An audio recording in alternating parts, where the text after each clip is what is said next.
owns a rare painting currently valued at Rm 250,000.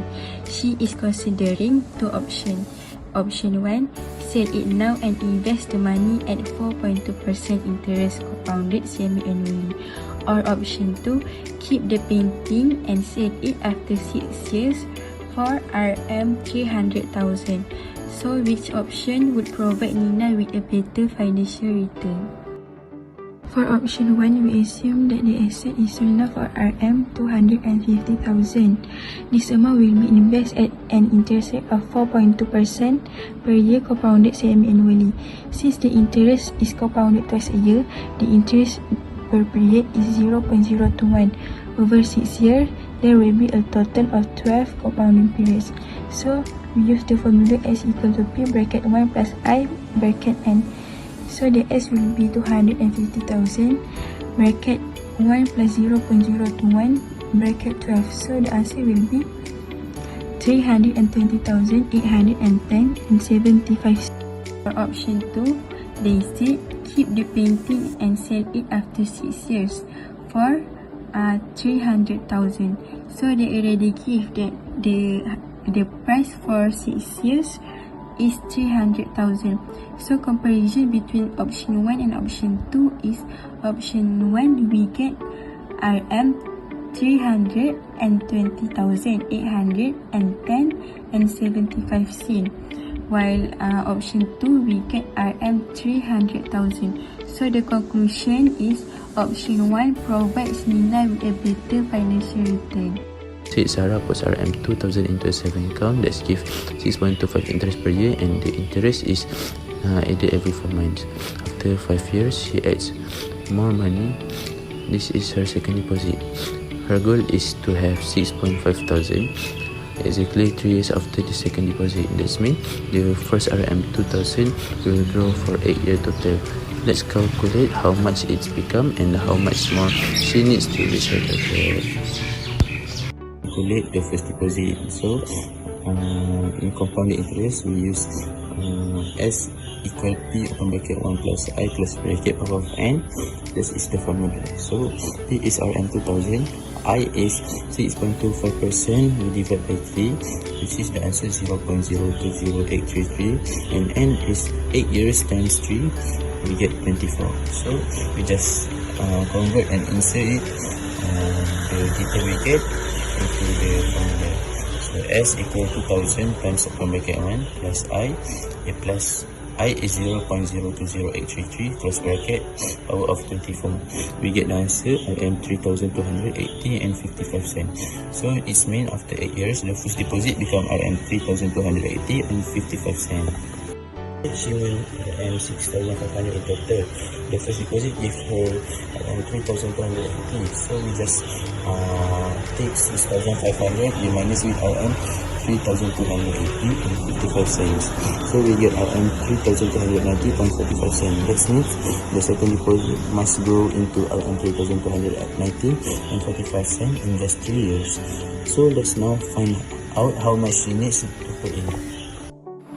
She made a second deposit after 5 years and let it grow for 3 years more. So 9 periods since 3 times 3 equal 9.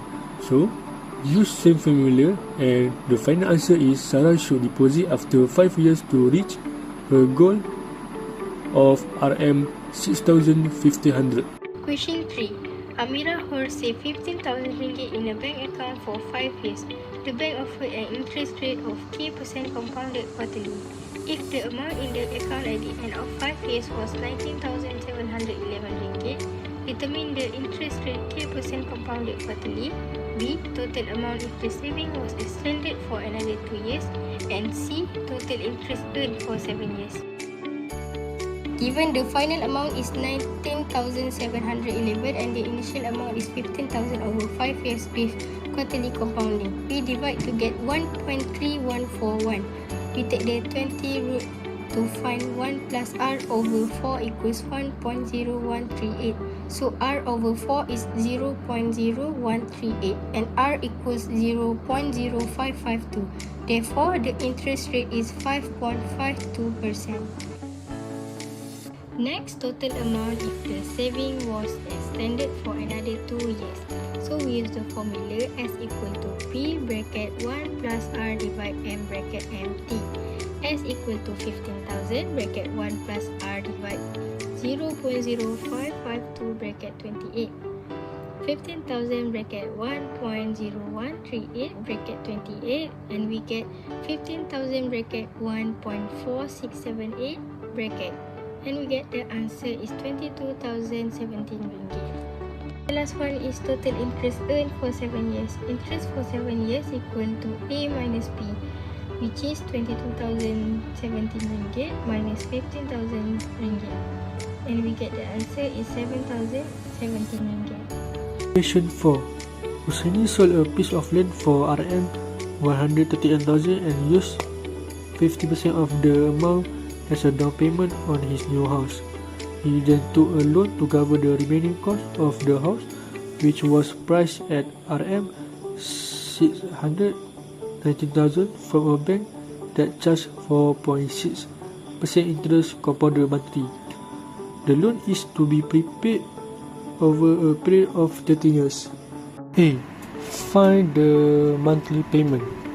For part A, the land costs 138,000 ringgit and the down payment is 69,000. So the loan amount is 621,000 ringgit. We use the monthly payment formula with interest rate 4.6% over 13 years. After calculation, the monthly payment is 3,183 ringgit and 52 cents. Calculate interest charge. For part B, we calculate the total interest charge. We use the formula total payment minus amount borrowed. So we multiply the monthly payment 3,183 ringgit and 52 cents by 360 months, then minus the loan amount of 621,000 ringgit. The interest charge is 525,067 ringgit and 20 cents. C. Balance number of payment. So, for this part, we'll calculate the remaining of the balance after some time. We use the annuity formula with the adjust number of period and equals 40 months left. Using the same monthly payment of 3,183 ringgit and 52 cents and the interest rate, we get the remaining balance. The final answer is 117,849 ringgit and 57 cents. If he failed to pay the first 4 monthly payment, find the amount he has to pay on the 5th payment in order to settle the outstanding arrears. For this part, we'll calculate the total payment made over the first 5 months. We use the future value formula for annuities.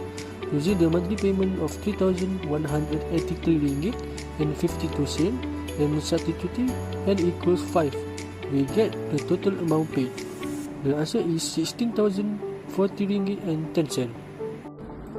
For question 5, which is the last question, Orchid purchases a fully functional kitchen island for Rm 38,450 ringgit with a 15% down payment. The balance will be settled by making a monthly installment of Rm 849 and 70 cents. If the interest charge is 4.99% compounded monthly, find the number of years needed for the balance to be paid in full.